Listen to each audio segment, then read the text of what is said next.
এখানে দুজন ভদ্রলোক আছে, একজন ভদ্রমহিলা আছে, সবাই দেখতে পাচ্ছেন? দাদা এদিকে একটু দেখান, দেখতে পাচ্ছেন?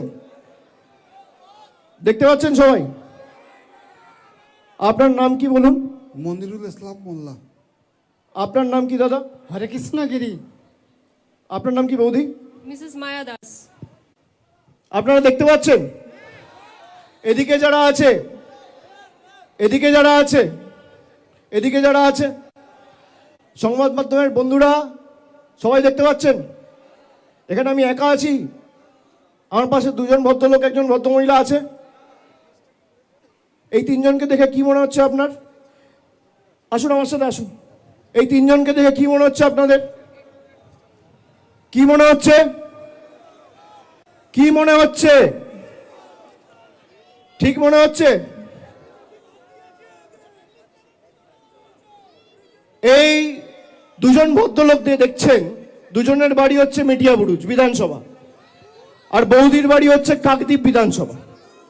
দেখতে পাচ্ছেন? কি আমি একা দেখছেন না চারজন দেখছেন? কজন দেখছেন? কজন? এবার শুনুন, ইলেকশন কমিশন এদের দেখতে পাচ্ছেন না, এদের মৃত ঘোষণা করে দিয়েছে। এই জন্য আমি রাম মানিয়েছি। আর এরকম 3-4টে কেস না, খালি দক্ষিণ 24 পরগনা জেলায় 24 জন রয়েছে যারা জীবন্ত বহাল তবিয়তে রয়েছে, কিন্তু এদের দেখিয়ে দিয়েছে মারা গেছে। কোনোদিন মৃত ব্যক্তিদের র্যাম্পে হাঁটতে দেখেছেন?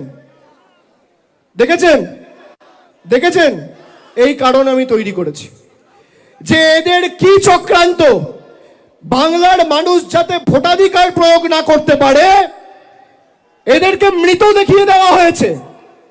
আরে আমরা যতদিন আছি একটা মানুষের মৌলিক অধিকার আমরা যেতে দেবো না। দিল্লি আগামী দিন তৃণমূল যাবে, বিজেপির দালালরা তৈরি থাকো, ভ্যানিশ কুমার তৈরি থাকো, তৃণমূল দিল্লিতে যাবে।